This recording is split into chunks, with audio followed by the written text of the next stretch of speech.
आप सभी को दीपावली की ढेरों शुभकामनाएं। आज की इस वीडियो में मैं आपको दीपावली पूजा की बहुत ही सरल विधि बताऊंगी। तो देखिए, इसके लिए एक चौकी लगाई जाती है। चौकी के ऊपर लाल पीला वस्त्र बिछा लीजिए और चौकी इस प्रकार से बिछाई जाती है कि पूजा करने वाले का मुख उत्तर दिशा की ओर होना चाहिए। तो देखिए, यहाँ पर कलश की स्थापना करना बहुत ही ज़्यादा ज़रूरी होता है, क्योंकि दीपावली की जो पूजा होती है ना, वो बहुत ही बड़ी पूजा मानी जाती है, बहुत ही विशेष पूजा होती है और माता महालक्ष्मी की कामना रखने वाले को कलश की स्थापना अवश्य रूप से करनी चाहिए। तो अष्टदल कमल आप बना लीजिए। अगर आपके चावल सफ़ेद है तो उसके ऊपर आप थोड़ी सी हल्दी अवश्य रूप से डाल लीजिए इस तरीके से, क्योंकि कमल माता महालक्ष्मी को अत्यधिक प्रिय होता है। कलश ले लीजिए आप, कोई भी पीतल का, तांबे का या फिर किसी भी धातु का आप ले सकते हैं कलश। उसके ऊपर स्वास्तिक बना लें और उसके कंठ में मौली बांध करके पहले आप थोड़ा सा गंगाजल डालिए। उसके बाद कंठ तक उसमें शुद्ध जल आप इस प्रकार से भर दीजिए और उसके अंदर कुछ चीज़ें डाली जाती हैं, जैसे कि लौंग, इलायची, सिक्का, सुपारी, हल्दी की गांठ और एक कमलगट्टा डालेंगे और यहाँ पर एक कौड़ी और एक गोमती चक्र। आप चाहे तो 7 प्रकार की मिट्टी आती है वो भी डाल सकते हैं। सर्व औषधि भी आप यहाँ पर डाल सकते हैं। एक पुष्प डालेंगे, थोड़े से अक्षत हम इसमें डालेंगे और थोड़ी सी दूर्वा भी आप इसमें डाल सकते हैं। तो इस तरीके से कलश की स्थापना करेंगे। इसमें आप पंचपल्लव आम के, अशोक के डाल सकते हैं और एक पान भी इसमें आप डाल दीजिए। पान के पत्ते लगा सकते हैं, आम के, अशोक के पत्ते, उन पर अच्छी प्रकार से टीका करके हम लगा लेंगे इस तरीके से। तो देखिए, दीपावली का जो पूजन होता है ना, वो शाम को प्रदोष काल में होता है। शुभ मुहूर्त होता है तो आप शुभ मुहूर्त देख लीजिएगा। अच्छी प्रकार से नहा करके स्नान कर लीजिएगा शाम को और शुद्ध वस्त्र पहन करके, काले या नीले को छोड़ करके आप इस पूजन को करिएगा। और उसके बाद में देखिए, एक पूर्ण पात्र यानी कि एक प्लेट में चावल भर के रख दीजिएगा या कोई अनाज भी आप रख सकते हैं और एक नारियल, उसके ऊपर आप चुनरी लपेट करके, कलावा लपेट करके इस तरीके से टीका करके हम नारियल का जो मुख है पूजा करने वाले की ओर रखते हैं। तो कलश की स्थापना इस प्रकार से हो जाएगी। उसके बाद में मेरी जो ये मूर्तियां हैं वो धातु की हैं, तो मैं इन्हें अच्छी प्रकार से गंगा जल से स्नान करा दूंगी। आप चाहे तो पंचामृत से भी स्नान करा सकते हैं। यदि आपकी मूर्तियां मिट्टी की हैं या फिर आपकी तस्वीर है तो आप गंगा जल का छींटा दे करके भी शुद्धिकरण कर सकते हैं, स्नान करा सकते हैं उन्हें भावात्मक। तो इस प्रकार से कलश की स्थापना आप अवश्य रूप से करिएगा। और यहाँ पर देखिए, अगर आप अष्टदल कमल नहीं बना पा रहे हैं तो कलश के नीचे आप यहाँ पर सप्तधान भी रख सकते हैं। और इस तरीके से देखिए, यहाँ पर यंत्र आता है, आप चाहें तो देखिए नवग्रह यंत्र रख सकते हैं। और जो भी आपके घर में धन हो, यानी कि कैश हो, कुछ सोने चांदी की वस्तुएं, उनका भी पूजन करें। जो भी आप नए बर्तन या नई चीज़ें लेकर के आए, नई झाड़ू लेकर के आए हैं धनतेरस पे, उसको भी पूजा में अवश्य रूप से रखा जाता है, उसका भी पूजन किया जाता है। उसी के साथ में यहाँ पर स्थापित किए जाते हैं, देखिए इस तरीके की पोटली करी जाती है और साथ में कौड़ी लाए हैं, गोमती चक्र लाए हैं, कमलगट्टे लाए हैं और उन्हें भी पूजा में स्थापित किया जाता है। और ये पोटली कैसे बनाई है मैंने, इसका वीडियो ऑलरेडी मैंने चैनल पे डाला हुआ है, आप देख लीजिएगा। और यहाँ पर देखिए, एक बड़ा सा हम दीपक रखते हैं और कोई भी आप देखिए तुलसी का छोटा सा गमला लाए हो, खेल खिलौनों लाए हो, उनको भी पूजा में रखिएगा। देसी घी का हम दीपक प्रज्वलित करते हैं माता महालक्ष्मी का नाम लेते हुए।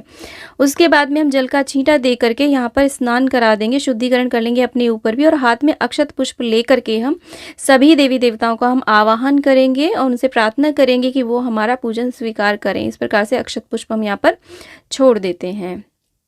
इस तरीके से देखिए, परिवार के सभी सदस्य मिलकर के इस पूजन को करें। सभी इस प्रकार से देखिए, यहाँ पर हमने वस्त्र रूपी कलावा अर्पित कर देंगे सभी को। तो सभी यहाँ पर बैठ करके पूजन करें और इस तरीके से देवी देवताओं का पूजन करने के बाद में सभी टीका करें, हाथ में कलावा धारण करें।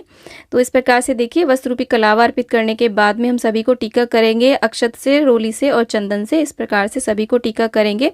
और आप यहाँ पर तस्वीर से भी पूजन कर सकते हैं, पोस्टर से भी आप इसी प्रकार से पूजन कर सकते हैं। तो जो भी पोस्टर में दिए हैं, यहाँ पे गज दिए गए हैं, उनका भी हम इसी प्रकार से पूजन करेंगे।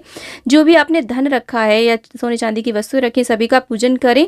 और जो भी हमने कुबेर पोटली, धन वर्षा पोटली जो हमने बनाई है, उसका भी हम अक्षत पुष्प, रोली, हल्दी, चंदन से पूजन करेंगे। धूप दीप उसे भी दिखाएंगे अच्छी प्रकार से। और यहाँ पर देखिए, कौड़ी, गोमती चक्र और कमलगट्टे का भी हम पूजन करेंगे, क्योंकि ये धन सूचक वस्तुएं होती हैं। और इसी प्रकार से देखिए, यहाँ पर जो भी नया हम बर्तन लेकर के आए उसका भी पूजन करेंगे, या झाड़ू लेकर के आए, झाड़ू का भी हम यहीं पर पूजन कर लेंगे। और जो दीपक हमने प्रज्वलित किया है ना, उसका भी पूजन करेंगे। और उसके बाद में यहाँ पर जनेऊ अर्पित कर देंगे गणेश जी को, नवग्रह को। आप चाहे तो यहाँ पर षोडश मातृकाएं भी बना सकते हैं। नवग्रह चाहे तो आप चावल से भी बना सकते हैं, सुपारी और चावल से। जो भी फूल आपके पास हो आप वो यहाँ पर अर्पित कर दीजिएगा। गणेश जी को लाल पुष्प, सरस्वती मैया को आप सफ़ेद पुष्प, इस प्रकार से अर्पित करें। और देखिए, माता महालक्ष्मी को अर्पित किया जाता है कमल का का पुष्प, तो हो सके तो कमल का पुष्प आप अवश्य रूप से अर्पित करें। नहीं मिल पाता है तो आप गुलाब के पुष्प भी अर्पित कर सकते हैं। उसके बाद में माता को चुनरी हम भेंट करेंगे। सुहाग की सामग्री अवश्य रूप से यहाँ पर लक्ष्मी मैया को आप ज़रूर अर्पित करिएगा। तो इस तरीके से हम दिखा करके यहाँ पर रख देंगे छुआ करके, और उसके बाद में सप्तधान जरूर अर्पित करें माता को, और धनिया जरूर यहाँ आज के दिन आपको अर्पित करना चाहिए। और भोग प्रसाद में देखिए कोई मिठाई हो, आप मार्केट से लाई हो या आपने खुद बनाई हो, और खील बताशे और ये जो खांड के बने हुए खिलौने आते हैं वो ज़रूर अर्पित करें। जो भी आपको मौसमी ऋतु फल मिल जाते हैं 5 प्रकार के 7 प्रकार के, उन्हें ज़रूर अर्पित करें। और माता को इत्र ज़रूर अर्पित करें। यहाँ पर इत्र अत्यधिक प्रिय होता है माता महालक्ष्मी को। अंत में हम एक पान अर्पित करेंगे। ये मैंने 5 पान एक साथ लिए, उनके ऊपर आप लौंग, इलायची इस तरीके से, और सुपारी और बताशा और जो भी प्रसाद होता है ना वो रख करके माता को ज़रूर अर्पित करिएगा। और उसके बाद में जलाए जाते हैं बहुत सारे दिए यहीं पर। इन दियों को यहाँ पर कम से कम 5 दिए तो देसी घी के जलाए जाते हैं, बाकी सरसों के तेल के आप जला सकते हैं। तो सारे दिए तैयार करके फिर दियों का पूजन करके घर में बाकी जगह पे रखा जाता है। माता महालक्ष्मी को हल्दी कुमकुम अत्यधिक प्रिय होता है, तो आप किसी भी दिए में भर करके या किसी भी कटोरी में भर करके माता को हल्दी कुमकुम ज़रूर अर्पित करें, और बाद में उसे आप प्रयोग में ला सकते हैं। तो इस प्रकार से उसके बाद में दीपावली की कथा अवश्य रूप से सुननी चाहिए। कथा का वीडियो आपको अलग से मिल जाएगा, क्योंकि वीडियो बहुत ज़्यादा लंबा हो रहा था। मैं अलग से कथा का वीडियो आपको दे दूंगी। तो इस प्रकार से हमें कथा करनी चाहिए। माता महालक्ष्मी की कथा है दीपावली की, हाथ में अक्षत पुष्प लेकर के। तो कथा संपूर्ण होने के बाद में देखिए हम कपूर से आरती करेंगे। देखिए कोई कोई लोग कहते हैं कि माता महालक्ष्मी की हमें आरती नहीं करनी चाहिए, परंतु आरती में हमें शोर शराबा नहीं करना होता। शांत ढंग से हमें माता की आरती इस तरीके से ज़रूर उतारनी चाहिए, इस प्रकार से। तो गणेश जी की आरती करेंगे, माता महालक्ष्मी की आरती करेंगे, और उसके बाद में हम क्षमा प्रार्थना ज़रूर करेंगे माता महालक्ष्मी के पूजन में। और उसके बाद में देखिए अगर हो सके तो आप कमलगट्टे से आप हवन ज़रूर करिएगा।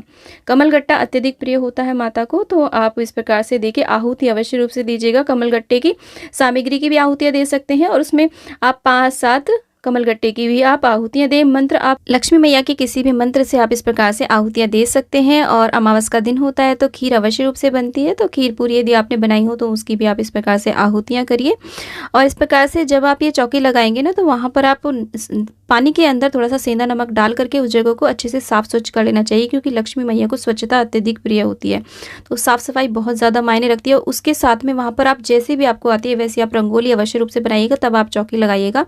रंगोली नहीं भी आती है तो कोई बात नहीं, एक स्वास्तिक ही आप बना लीजिएगा। ज़रूर बनानी है रंगोली, दीपावली पर ज़रूर बनानी चाहिए हमें रंगोली। अपने मुख्य द्वार पर भी बनानी चाहिए, और जहाँ पर हम पूजा करें वहाँ पर भी अवश्य रूप से बनानी चाहिए। अगर आप चाहें तो यहाँ पर विष्णु भगवान का भी पूजन कर सकते हैं। यहाँ पर हमें गणेश चालीसा का पाठ करना चाहिए, लक्ष्मी चालीसा, सरस्वती चालीसा, विष्णु चालीसा, विष्णु सहस्त्र नाम का पाठ कर सकते हैं, कनकधारा स्रोत का पाठ कर सकते हैं। आप चाहे तो श्री सूक्त का भी पाठ कर सकते हैं, या फिर कमलगट्टे की माला पर लक्ष्मी जी के कोई भी मंत्र, जो भी मंत्र आपको आता हो उस पर भी जाप कर सकते हैं।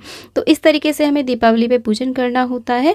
और यहीं पर आप झाड़ू का भी पूजन कर सकते हैं। और यहाँ पर जो मैंने धन वर्षा पोटली बनाई है ना, उसका विशेष रूप से हमें पूजन करना है।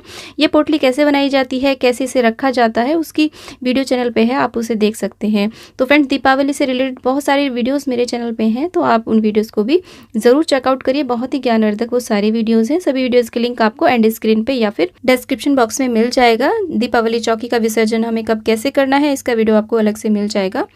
तो इस प्रकार से दोस्तों उम्मीद करती हूँ कि वीडियो आपके लिए बहुत ही यूजफुल रहा होगा। वीडियो थोड़ा भी यूजफुल लगा तो वीडियो को लाइक, शेयर एंड चैनल को जरूर सब्सक्राइब करें। कमेंट बॉक्स में लक्ष्मी मैया की जय आप अवश्य लिखें। आने वाली दीपावली आप सभी के लिए बहुत ही शुभ हो, मंगलकारी हो। माता महालक्ष्मी की कृपा हमारे इस यूट्यूब परिवार पर सदा सर्वदा बनी रहे। इसी आशा के साथ विदा लेती हूँ। जय हो लक्ष्मी मैया।